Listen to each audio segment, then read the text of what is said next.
Good morning dear student. आज की class में हम लोग सॉल्व करेंगे साधारण एवं चक्रवृद्धि ब्याज के मोस्ट इंपॉर्टेंट क्वेश्चंस को।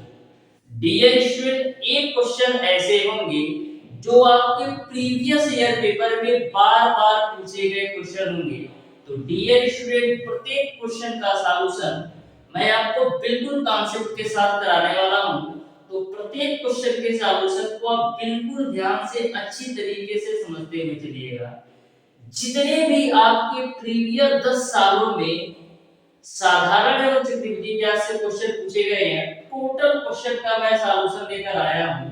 डियर स्टूडेंट, यदि आप पूरी क्लास अच्छी तरीके से देख लेते हो तो आप पिछले 10 सालों का उठाकर देख लीजिए, कहीं से भी आपको किसी भी प्रकार का प्रॉब्लम नहीं आने वाला है, क्योंकि जितने भी प्रीवियस ईयर पेपर में पॉलिटेक्निक हो या आईईआरटी में पूछे गए हैं, टोटल क्वेश्चन का मैं कॉम्बिनेशन लेकर आया हूं, जिससे आपको कहीं से भी किसी भी प्रकार का प्रॉब्लम ना हो। तो इस तरीके से डियर स्टूडेंट, आज की क्लास में साधारण एवं चक्रवृद्धि ब्याज के सारे कॉन्सेप्ट क्लियर होने वाले हैं और जितने भी क्वेश्चन बन सकते हैं, जितने भी प्रीवियस ईयर पेपर सेट में क्वेश्चन पूछे जा चुके हैं, टोटल क्वेश्चन का मैं आपको सॉल्यूशन करवाऊंगा। आज की क्लास के माध्यम से आपको यह भी क्लियरेंस पता चलेगा कि कैसे कैसे क्वेश्चन आते हैं साधारण एवं चक्रवृद्धि ब्याज से आईईआरटी एंट्रेंस एग्जाम। तो डियर स्टूडेंट, स्टार्ट करते हैं आज की क्लास। प्रत्येक क्वेश्चन के सॉल्यूशन को आप बिल्कुल ध्यान से अच्छी तरीके से समझते हुए चलिएगा। तो डियर स्टूडेंट, क्वेश्चन नंबर 1 आपका इस प्रकार से है, किसी धनराशि पर 4% वार्षिक ब्याज की दर से 2 वर्ष के साधारण तथा चक्रवृद्धि ब्याज का अंतर रुपया 8 है, तो धनराशि क्या होगी ये आपको बताना है। तो डियर स्टूडेंट, मैंने बेसिक कॉन्सेप्ट में ही आपको बता दिया था कि जब 2 वर्ष के साधारण ब्याज और चक्रवृद्धि ब्याज का अंतर आपको पता हो तो वहां पर आपको फार्मूला लगाना होता है अंतर बराबर पी आर स्क्वायर अपॉन 100 का स्क्वायर। यह फार्मूला कब यूज करते हैं, जब आपको 2 वर्ष के साधारण ब्याज और चक्रवृद्धि ब्याज का मान दे रखा हो तो आपको फार्मूला लगाना होता है अंतर बराबर P R square divided by 100 का स्क्वायर। यह फार्मूला कब अप्लाई होता है, जब 2 वर्ष के साधारण ब्याज और चक्रवृद्धि ब्याज का अंतर आपको पता हो। तो क्वेश्चन में आपको 2 वर्ष के साधारण ब्याज और चक्रवृद्धि ब्याज का अंतर जो दे रखा है वो आपको दे रखा है 8 रुपया। मूलधन पी की वैल्यू आपको ज्ञात करना है। आर का जो मान दे रखा है 4%, यानी 4% को हम क्या लिख सकते हैं, 4 गुणे 4, क्योंकि आर स्क्वायर है, बटे 100 गुणे का 100 हो जाएगा। यहाँ तक क्लियर है। अब देखो काट देते हैं तो 4 गुना बाबू 8 हो जाएगा और 2 से काटोगे तो ए आपका 2 बार भी कटेगा, फिर 2 से काटोगे तो ये आपका कितनी बार में कटेगा, 50 बार में कटेगा। यहाँ तक आपको क्लियर है। अब p की वैल्यू कितनी आ जाएगी, p की वैल्यू आपको मिल जाएगा 100 गुणे 50, यानी p की वैल्यू आपने निकाल लिया 5000। इस तरीके से जो मूलधन का मान होगा वो आपका 5000 हो जाएगा। यानी कि क्वेश्चन नंबर 1 का डियर स्टूडेंट आपका ऑप्शन नंबर बी बिल्कुल राइट आंसर होगा। तो देख सकते हैं कितना सिंपल सा क्वेश्चन है, मैक्सिमम 2 से 3 स्टेप में आपका क्वेश्चन पूरी तरह से क्लियर हो गया। अब देखिएगा डियर स्टूडेंट, इसी कॉन्सेप्ट पर एक और क्वेश्चन देखते हैं, क्वेश्चन नंबर 2। मैं इस तरीके से प्रत्येक क्वेश्चन को सॉल्व करवाऊंगा कि आपको कहीं से भी किसी भी प्रकार का कंफ्यूजन नहीं होने वाला है।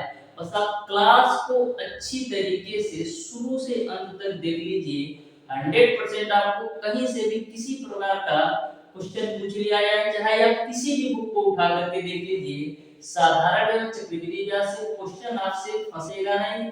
आप मैक्सिमम 10 से 15 सेकंड के अंदर कैसा भी क्वेश्चन हो सॉल्व कर पाएंगे। तो क्वेश्चन नंबर 2 आपका है, किसी धनराशि पर 5% वार्षिक ब्याज की दर से 2 वर्ष के साधारण तथा चक्रवृद्धि ब्याज का अंतर रुपया 50 है, तो धनराशि क्या है ये आपको बताना है। जैसे आपने क्वेश्चन नंबर 1 सॉल्व किया, सेम कॉन्सेप्ट पर क्वेश्चन नंबर 2 है। क्वेश्चन नंबर 2 में भी आपको 2 वर्ष के साधारण ब्याज और चक्रवृद्धि ब्याज का अंतर दे रखा है। तो अंतर बराबर आपका होता है P R square divided by 100 का स्क्वायर। तो जो अंतर दे रखा है 2 वर्ष के साधारण ब्याज चक्रवृद्धि ब्याज का वो 50 रुपए दे रखा है।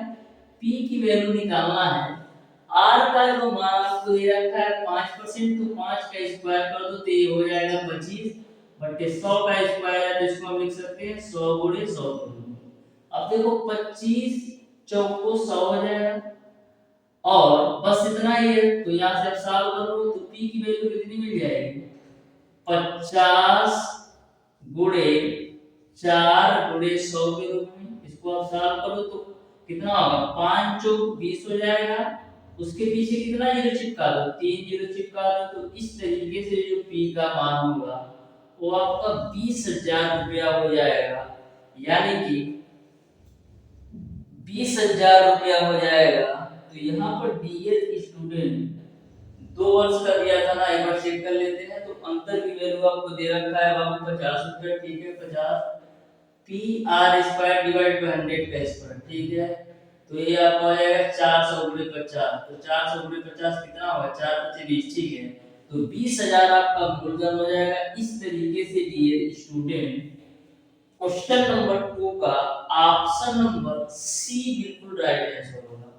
मूलधन की जो वैल्यू होगी वो आपका 20,000 हो जाएगा। अब देखते हैं डियर स्टूडेंट क्वेश्चन नंबर, अब देखते हैं डियर स्टूडेंट क्वेश्चन नंबर 3। तो क्वेश्चन नंबर 3 को आप बिल्कुल ध्यान से देखिएगा। ये भी आपका बिल्कुल सिंपल सा कॉन्सेप्ट है, बस आप बिल्कुल ध्यान से समझते जाइए। क्वेश्चन नंबर 3 को बोला है किसी धनराशि पर 15% वार्षिक ब्याज की दर से 3 वर्ष के साधारण चक्रवृद्धि ब्याज का अंतर रुपया 2835 है। तो धनराशि क्या है ये आपको बताना है। तो मैंने आपको बताया था जब 3 वर्ष के साधारण ब्याज और चक्रवृद्धि ब्याज का अंतर दे रखा हो तो वहां पर हम फार्मूला लगाते हैं अंतर बराबर P R square divided by 100 square. इसमें हम गुणा कर देते हैं 300 प्लस का आर डिवाइडेड बाय 100 से। यह फार्मूला अब आपका बन गया 3 वर्ष के साधारण ब्याज और चक्रवृद्धि ब्याज के अंतर पर। बस मैंने इतना ऐड कर दिया। यदि यही पोर्शन आप हटा लेते हैं तो 2 वर्ष का, और यदि पी आर स्क्वायर अपॉन 100 के स्क्वायर में 300 प्लस आर डिवाइडेड बाय 100 से गुणा कर देते हैं तो यही आपका फार्मूला या टिक कर सकते हैं, बन जाएगा 3 वर्ष के साधारण ब्याज और चक्रवृद्धि ब्याज का। तो 3 वर्ष के साधारण ब्याज और चक्रवृद्धि ब्याज का अंतर आपको दे रखा है 2835 रुपया। पी की वैल्यू ज्ञात करना है। आर का जो मान दे रखा है 15%, तो 15 का स्क्वायर है 15 गुणे 15 लिख दो।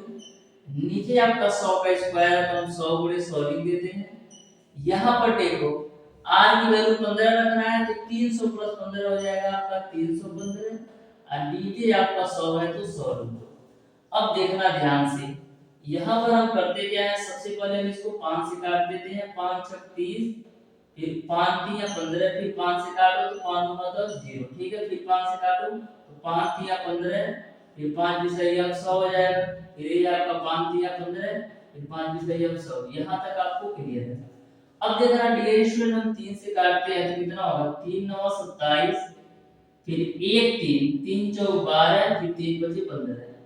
फिर इसको भी आप 3 से काट दो तो क्या मिलेगा, 3 3 का 9, फिर 3 1 का 3, 3 5 15। और भाई एक बार और नोट कर लेते हैं तो 315 बराबर आपको क्या मिलेगा, p गुणे 63, और नीचे में आपको मिलेगा 20 गुणे 20 गुणे 20 के रूप में। अब देखो 63 से काटते हैं तो देखो 63 से काटते हैं, सबसे पहले 3 से काट लो तो 3 दूना 6, 3 1 का 3, फिर ये आपका 3 1 का 3 0, 3 5 15, फिर 21 25 आपका होता है 105।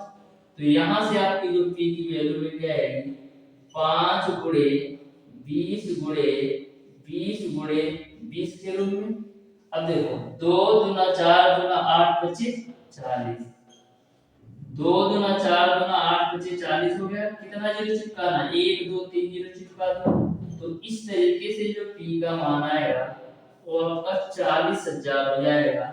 यानी कि क्वेश्चन नंबर 3 का डियर स्टूडेंट आपका ऑप्शन नंबर बी बिल्कुल राइट आंसर होगा। ऑप्शन नंबर बी बिल्कुल राइट आंसर होगा। कैलकुलेशन बिल्कुल फास्ट एंड क्लियर होना चाहिए, जिससे आपको कहीं से भी किसी भी प्रकार का कंफ्यूजन ना हो। अब देखिएगा डियर स्टूडेंट क्वेश्चन नंबर 4। तो क्वेश्चन नंबर 4 को भी आप बिल्कुल ध्यान से समझिएगा। जितने भी क्वेश्चन है अति महत्वपूर्ण क्वेश्चन है और आपके आईईआरबी एंट्रेंस एग्जाम में बार बार पूछे गए क्वेश्चन है। तो क्वेश्चन नंबर 4 आपका इस प्रकार से है, किसी धनराशि पर 8% वार्षिक ब्याज की दर से 3 वर्षों के साधारण तथा चक्रवृद्धि ब्याज का अंतर रुपया 616 है, तो आपको मूलधन क्या होगी ये आपको बताना है।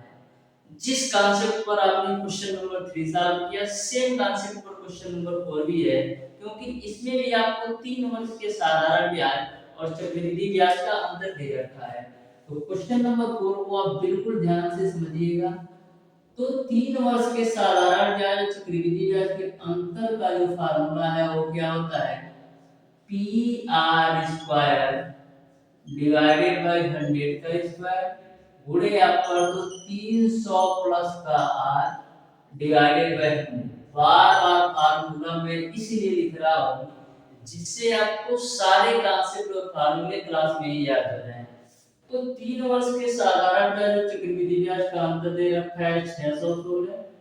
पी आर की जो वैल्यू दे रखा है वो आपको दे रखा है 8%। तो 8% 8 आर का स्क्वायर है तो 8 गुणे 8 मैंने लिख दिया, नीचे बटा 100 गुणे 100 हो जाएगा।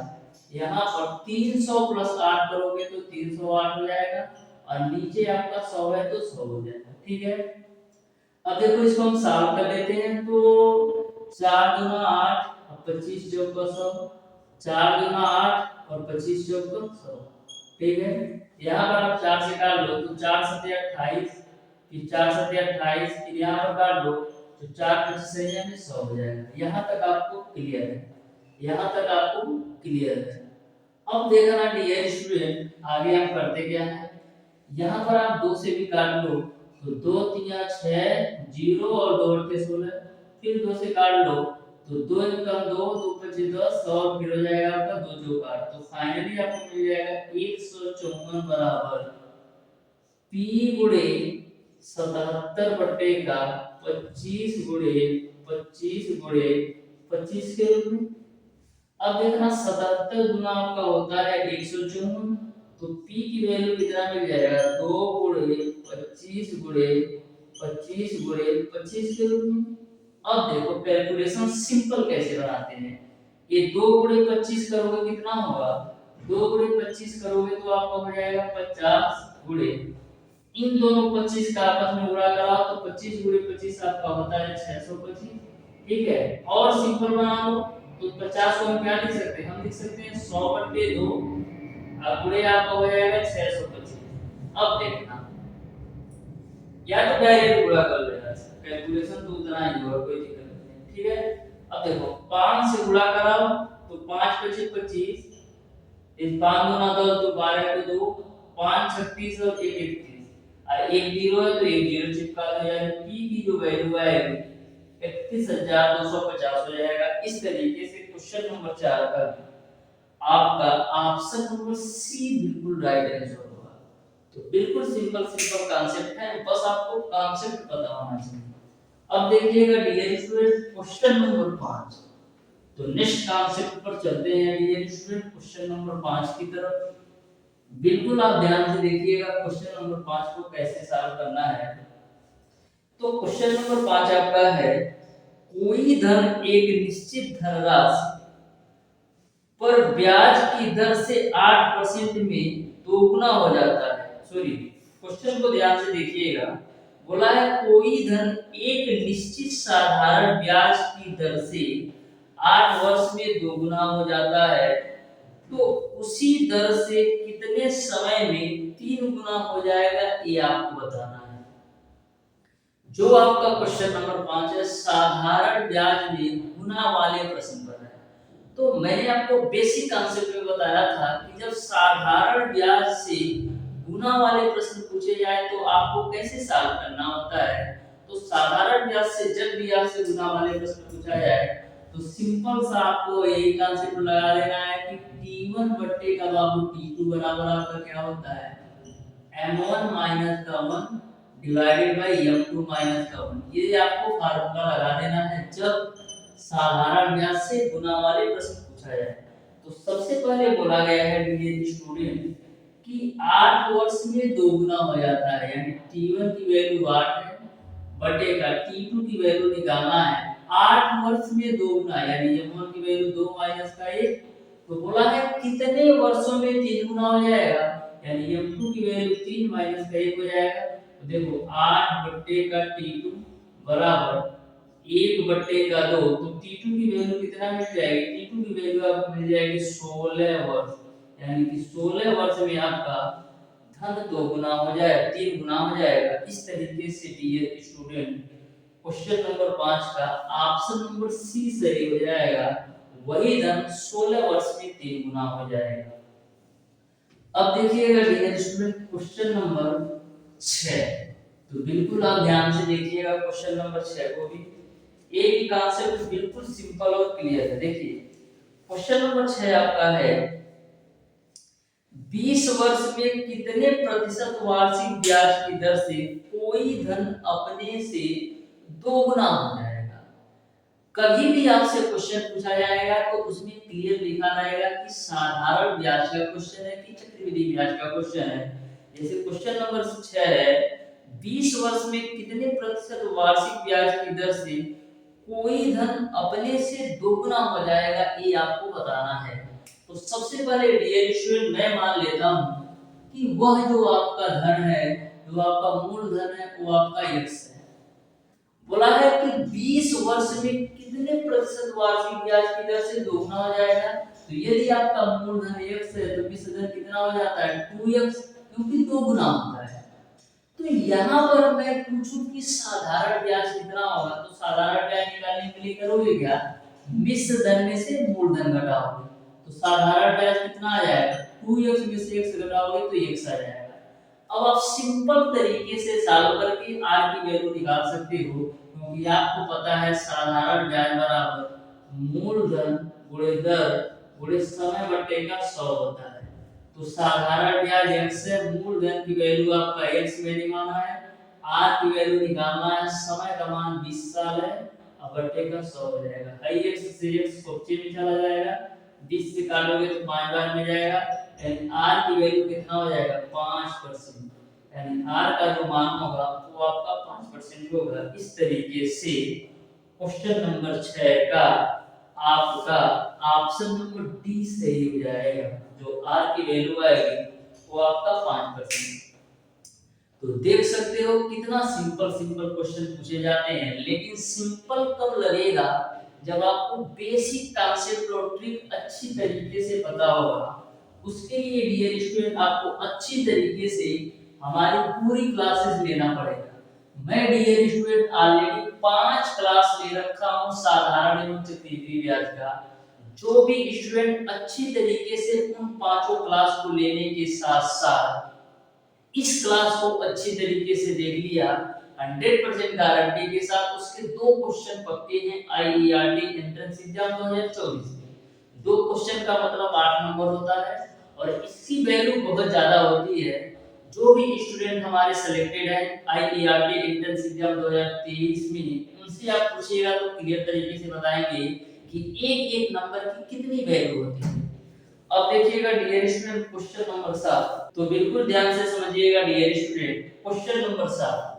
क्वेश्चन नंबर 7 आपका इस प्रकार से है, एक व्यक्ति आवर्ती जमा खाते में रुपया 250 प्रत्येक माह 2 वर्षों तक 6% प्रति वर्ष के साधारण ब्याज पर जमा कराता है। इसका जमा धन 2 वर्ष बाद कितना हो जाएगा, ये आपको बताना है।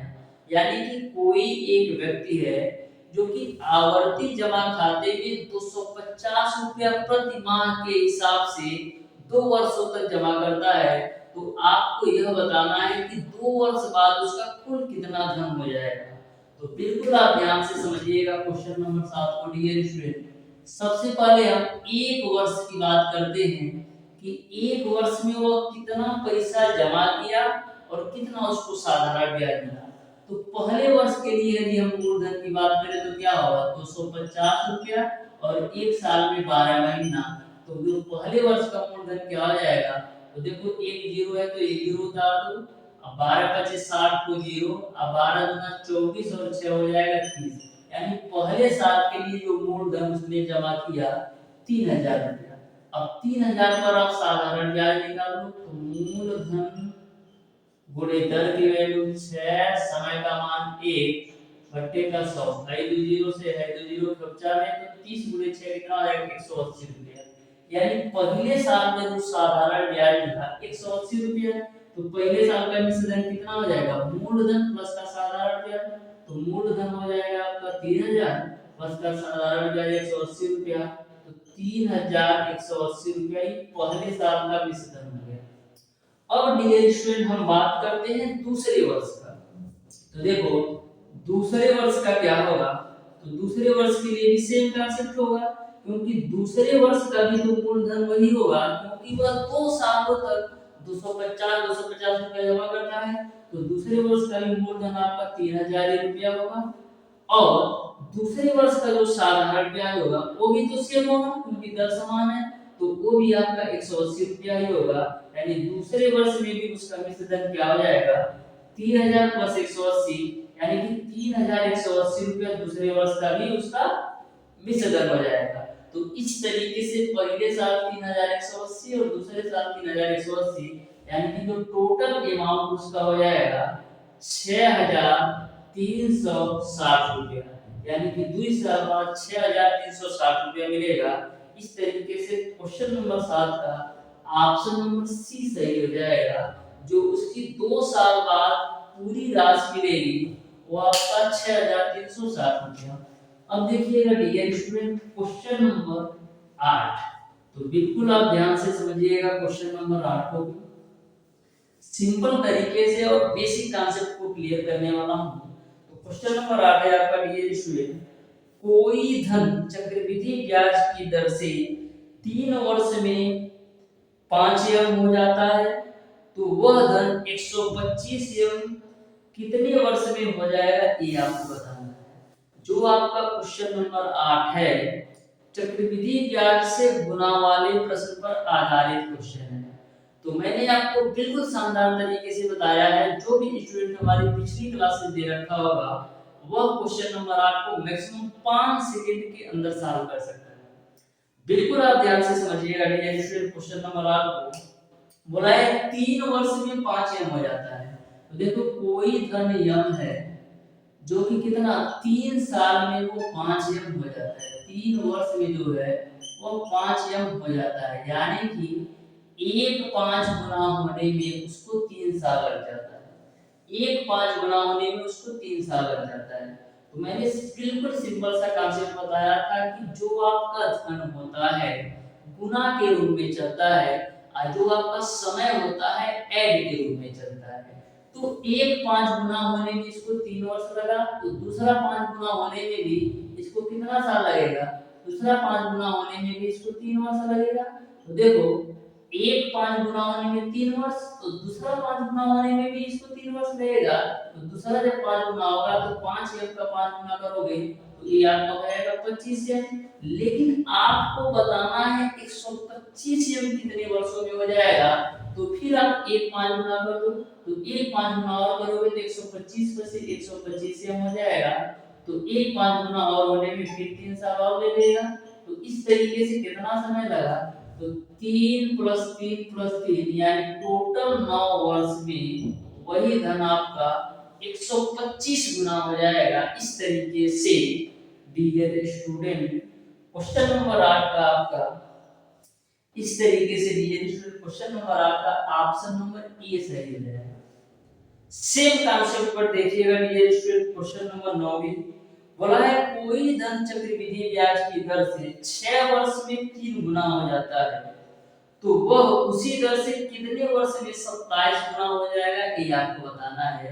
6 वर्ष में 3 गुना हो जाता है, तो कितने वर्षों में 27 गुना हो जाएगा, ये आपको बताना है। तो बिल्कुल आप ध्यान से समझिएगा, क्या बोल रहा है, 6 वर्षों में 3 गुना हो जाता है। तो सबसे पहले मैंने मान लिया वो धन x है।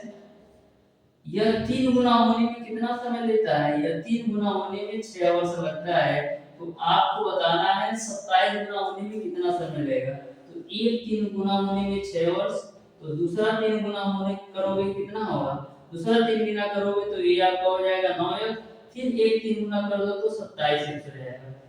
तो यानी कि एक 3 गुना होने में 6 वर्ष लगा, तो यह दूसरा 3 गुना होने में भी 6 वर्ष लगेगा और तीसरा 3 गुना होने में भी 6 वर्ष लगेगा।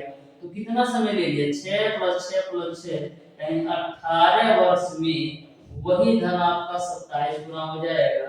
इस तरीके से क्वेश्चन नंबर 9 का ऑप्शन नंबर सी सही हो जाएगा। क्वेश्चन नंबर 9 का आपका ऑप्शन नंबर सी सही हो जाएगा। 27 गुना होने में आपका 18 वर्ष लग जाएगा। करना कुछ नहीं है डियर स्टूडेंट, बस आपको यह ध्यान में रखना है कि एक गुना होने में, जैसे एक 3 गुना होने में 6 वर्ष, तो दूसरा 3 गुना होने में 6 वर्ष, फिर तीसरा 3 गुना होने में 6 वर्ष, तो इस तरीके से 18 वर्ष लग जाएगा। यही पर यदि आपसे 81 गुना पूछता तो क्या करते, एक पे गुना करते तो 81 से जाता और यहां पर 6 वर्ष और ले लेता, तो 81 गुना में कितना हो जाता, 18 से 24, यानी कि 24 वर्ष में वही धन आपका 81 गुना हो जाता है। अब देखिएगा डियर स्टूडेंट क्वेश्चन नंबर 10, तो बिल्कुल आप ध्यान से देखिएगा क्वेश्चन नंबर 10 को भी। यह भी कांसेप्ट बिल्कुल सिंपल और साधारण है। तो क्वेश्चन नंबर 10 आपका है डियर स्टूडेंट, बोला है यदि किसी शहर की जनसंख्या 10% प्रति वर्ष की दर से बढ़ रही हो तो 3 वर्ष पूर्व शहर की जनसंख्या कितनी थी, ये आपको बताना है। जबकि वर्तमान जनसंख्या दे रखा है 13,310, तो बताना है 3 वर्ष पूर्व शहर की जनसंख्या कितनी थी, ये आपको बताना है। तो बिल्कुल सिंपल सा कांसेप्ट है। मैंने आपको दोनों ही कांसेप्ट क्लियर कराया था कि जब शहर की जनसंख्या बढ़ रही हो तो कौन सा फार्मूला लगाते हैं, जब शहर की जनसंख्या घट रही हो तो कौन सा फार्मूला लगाते हैं। तो यहाँ पर देखिएगा डियर स्टूडेंट 3 वर्ष पूर्व का पूछा गया है, जबकि वर्तमान जनसंख्या 13,310, तो वर्तमान जनसंख्या बराबर क्या हो जाएगा, वर्तमान जनसंख्या बराबर आपका हो जाएगा पूर्व की जनसंख्या या जनसंख्या ये लिख लो। अब ब्रैकेट में आपका हो जाएगा 1 + r/100 यह फार्मूला कब लगाते हैं, जब जनसंख्या बढ़ने का केस हो, यानी कि 3 वर्ष पूर्व की जनसंख्या आपको बताना है, जबकि आज की जनसंख्या 13,310 है और बढ़ कितने रेट से रही है, 10% की वार्षिक रेट से, यानी कि 10% की रेट से बढ़ रही है। तो फार्मूले में 10 देखो वर्तमान जनसंख्या 13,310 है। आपको मैं 3 वर्ष पूर्व की जनसंख्या को मैं मान लेता हूँ p, तो p ले लेता हूँ। 1 + r की वैल्यू है 10 / 100 और n की वैल्यू आपका है 300, तो 300। अब देखो 13,310 बराबर p गुणे एक जीरो से एक जीरो 50 में 10 कर 10 11/10 का क्यूब कर दो, तो 11/10 का क्यूब करोगे तो 1331 बटे का आपको मिल जाएगा 1000। ठीक है, 1331 से कम 1331 जीरो हो जाएगा, p की वैल्यू कितना मिल जाएगा 10 × 1000 यानी 10,000। इस तरीके से जो p का मान हो जाएगा वो आपका 10,000 हो जाएगा, यानी 3 वर्ष पूर्व उस नगर की जो जनसंख्या थी वो आपका 10,000 था, यानी कि क्वेश्चन नंबर 10 का ऑप्शन नंबर डी सही हो जाएगा। अब देखिएगा डियर स्टूडेंट क्वेश्चन नंबर 11, तो क्वेश्चन नंबर 11 को आप बिल्कुल ध्यान से समझिएगा। क्वेश्चन नंबर 11, तो क्वेश्चन नंबर 11 में आपका सेम कांसेप्ट पर है। बोला यदि किसी नगर की जनसंख्या 20% प्रति वर्ष की दर से बढ़ रही हो तो 3 वर्ष बाद वहां की जनसंख्या कितनी होगी, ये आपको बताना है। जबकि वर्तमान जनसंख्या 16,000 है, उस नगर की जनसंख्या 10% की वार्षिक रेट से बढ़ रही है, जबकि वर्तमान जनसंख्या आपको 16 हजार दे रखा है, तो आपको यह बताना है कि 3 वर्ष बाद उस नगर की जनसंख्या कितनी होगी, ये आपको बताना है। बिल्कुल आप ध्यान से समझिएगा। क्वेश्चन नंबर 11 को, तो यहाँ पर आपको 3 वर्ष बाद की जनसंख्या बताना है, तो यानी कि जनसंख्या बराबर आपका क्या हो जाएगा,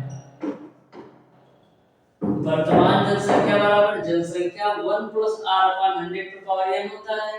तो यहाँ पर जो प्रेजेंट टाइम की जनसंख्या है वो आपको दे रखा है 16,000 और 1 प्लस आर की वैल्यू है 20 डिवाइडेड बाय 100, तो पावर आपका हो जाएगा n की वैल्यू 3 है तो 3 दे दिया। अब देखो यहाँ पर आपका हो जाएगा 16,000 गुणे ये 20 25 100 हो जाएगा।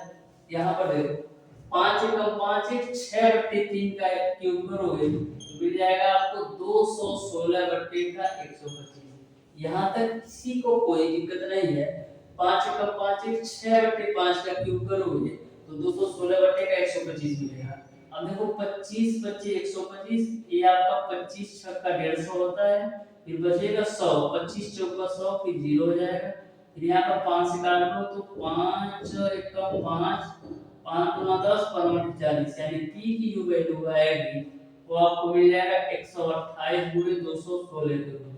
तो इस तरीके से जब 128 का 216 में गुणा कराओगे तो आपको क्लियर पता चल जाएगा कि 3 साल बाद उस शहर की जनसंख्या कितनी हो जाएगी। तो इसको आप कैलकुलेट कर लीजिएगा।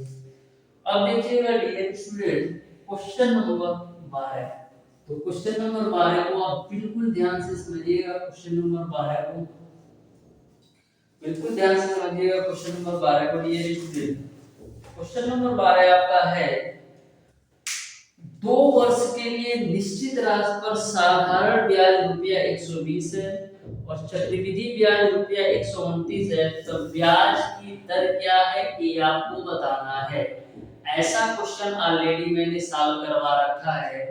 2 वर्ष का साधारण ब्याज 120 रुपया दे रखा है और चक्रवृद्धि ब्याज 129 रुपया, तो ब्याज की दर क्या है ये आपको बताना है। तो बिल्कुल आप ध्यान से समझिएगा। देखिए इधर मैंने लिख लिया साधारण ब्याज और इधर मैंने लिख लिया चक्रवृद्धि ब्याज। ये आपका होगा पहला साल और ये आपका दूसरा साल। मैंने आपको बताया था कि जो आपका साधारण ब्याज होता है प्रत्येक वर्ष समान होता है, यानी पहले साल का यदि साधारण ब्याज 50 रुपया है तो दूसरे साल का भी साधारण ब्याज 50 रुपया होगा और तीसरे साल का भी साधारण ब्याज 50 ही रुपया होगा। तो 2 वर्ष का जो साधारण ब्याज दे रखा है वो आपको 120 रुपया दे रखा है, यानी पहले साल के भी साधारण ब्याज 60 रुपया हुई और दूसरे साल के भी साधारण ब्याज 60 रुपया हुई। फिर आगे क्वेश्चन में बोला है कि 2 वर्ष का जो चक्रवृद्धि ब्याज है 129 रुपया है। तो मैंने आपको बताया था कि पहले साल के लिए साधारण ब्याज और चक्रवृद्धि ब्याज दोनों का ही मान समान होता है पहले साल के लिए। यानी कि यदि पहले साल का साधारण ब्याज 60 है तो दूसरे साल का भी चक्रवृद्धि ब्याज 60 ही रुपया होगा, क्योंकि पहले साल के लिए साधारण ब्याज और चक्रवृद्धि ब्याज का मान समान होता है। लेकिन क्वेश्चन में ऐसा बोला गया है कि 2 वर्ष का जो चक्रवृद्धि ब्याज है 129 रुपया, तो पहले साल का यदि चक्रवृद्धि ब्याज 60 रुपया है तो दूसरे साल का कितना होगा 69 रुपया, क्योंकि 2 साल का जो चक्रवृद्धि ब्याज है 129 रुपया, यदि पहले साल का 60 होगा तो दूसरे साल का 69 रुपया होगा। यह 69 रुपया इसलिए हो रहा है, 9 रुपया की वृद्धि इसलिए हो रही है क्योंकि जो पहले साल का आपका ब्याज है इस ब्याज पर भी ब्याज मिल रहा है। इसमें 9 रुपया का डिफरेंस इसलिए आ रहा है क्योंकि जो पहले साल का ब्याज है इस ब्याज पर भी ब्याज जुड़कर आ रहा है। तो कितना ब्याज है 9 रुपया ब्याज जुड़कर आ रहा है कितने पर 60 रुपया पर। अब परसेंटेज में चेंज करने के लिए 100 से गुणा कर दो। अब देखो है 0 से है 0 खर्चा में, तो 9 गुणे 10 90 बटे का 6 करोगे तो कितना आ जाएगा 15%, यानी कि जो आर की वैल्यू आएगी वो आपको मिल जाएगा 15%। इस तरीके से क्वेश्चन नंबर 12 का ऑप्शन नंबर बी सही हो जाएगा, आर की जो वैल्यू आएगी 15%। अब देखिएगा डियर स्टूडेंट क्वेश्चन नंबर 13। तो तो क्वेश्चन नंबर 13 को आप बिल्कुल ध्यान से समझिएगा। क्वेश्चन नंबर 13 को भी, क्वेश्चन नंबर 13 आपका है कि रुपया 9,375 का 2 वर्ष में चक्रवृद्धि ब्याज ज्ञात कीजिए। यदि प्रथम वर्ष ब्याज दर 2% हो तथा दूसरे वर्ष का 4% हो, तो यदि आपको ब्याज दर डिफरेंट हो, यानी यदि पहले साल का चक्र ब्याज की दर आपका R1 और दूसरे साल का जो चक्रवृद्धि ब्याज की दर है वो R2, तो ऐसे कंडीशन में मैंने आपको बताया था A बराबर आपका होता है P 1 प्लस का R1 अपॉन 100 और 1 प्लस का R2 अपॉन 100 होता है जब ब्याज की दर डिफरेंट हो, यानी पहले साल की ब्याज की दर R1% हो और दूसरे साल का ब्याज दर आपका R2% हो, तो ऐसी कंडीशन में यह फार्मूला हम अप्लाई करते हैं। तो A बराबर P की जो वैल्यू दे रखा है 9,375। अब देखो 1 प्लस का R1 की वैल्यू 2 डिवाइडेड बाय 100 और R2 की वैल्यू आपका 4 है, तो 4 डिवाइडेड बाय 100 हो जाएगा। ठीक है, यहां से देखो 9,375 2 से काटोगे तो 50 बार में, 50 कम 50 से 51 बटे का 50 गुणे 4 से काटो तो 25 बार में, तो 25 से कम 25 से 26 बटे का 25 हो जाएगा।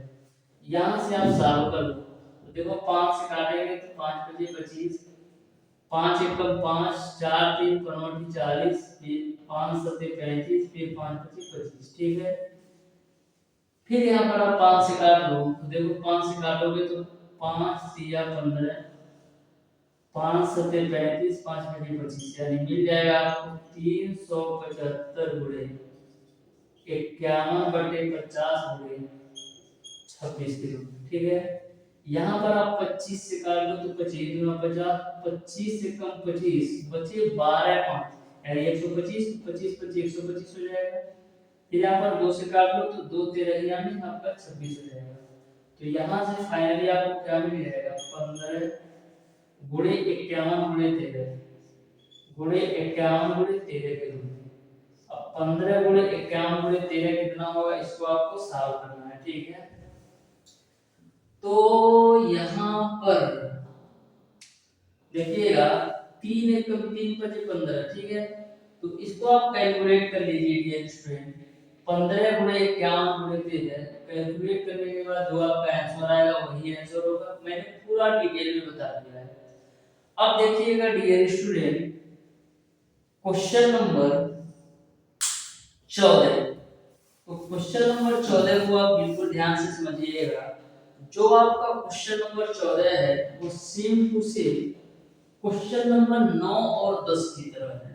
तो क्वेश्चन नंबर 14 को आप लोग सॉल्व कीजिएगा और कमेंट बॉक्स में डियर स्टूडेंट कमेंट करके बताइएगा कि क्वेश्चन नंबर 14 का कौन सा ऑप्शन सही होगा, क्योंकि क्वेश्चन नंबर 14 की तरह मैंने ऑलरेडी क्वेश्चन नंबर 9 और 10 को सॉल्व करवा रखा है। अब देखिएगा डियर स्टूडेंट क्वेश्चन नंबर 15 बोला यदि किसी निश्चित धनराशि का 2 वर्ष का 8% वार्षिक ब्याज से चक्रवृद्धि ब्याज का साधारण ब्याज का अंतर रुपया 32 है, तब वह धनराशि क्या है ये आपको बताना है। यानी कि जो आपका क्वेश्चन नंबर 15 है 2 वर्ष के साधारण ब्याज तथा चक्रवृद्धि ब्याज के अंतर पर आधारित प्रश्न है क्वेश्चन नंबर 15। तो यहाँ पर आप सॉल्व कर लीजिए। तो जो अंतर की वैल्यू दे रखा है वो आपको दे रखा है 32 रुपया, तो 32 बराबर पी आर स्क्वायर। तो आर की जो वैल्यू दे रखा है डियर स्टूडेंट वो आपको 8%, तो 8 का स्क्वायर करोगे तो 8 गुणे 8 लिख देते हैं बटे का 100 गुणे 100 के रूप में। यहाँ से आपको पी की वैल्यू निकालना है। तो देखो 8 चौको 32 हो जाएगा, 4 गुना 8 हो जाएगा और 2 पे सही हम 100 हो जाएगा। तो p की वैल्यू कितना मिल जाएगा 100 गुणे 50, यानी कितना मिल जाएगा 5000। इस तरीके से जो p का मान आएगा वो आपका 5000 आ जाएगा। यानी कि क्वेश्चन नंबर 15 का ऑप्शन नंबर सी सही हो जाएगा। अब देखिएगा डियर स्टूडेंट क्वेश्चन नंबर 16। तो बिल्कुल आप ध्यान से समझिएगा क्वेश्चन नंबर 16 सेम कॉन्सेप्ट पर क्वेश्चन नंबर 16 है, लेकिन क्वेश्चन नंबर 16 में आपको साधारण और चक्रवृद्धि ब्याज का अंतर निकालना है।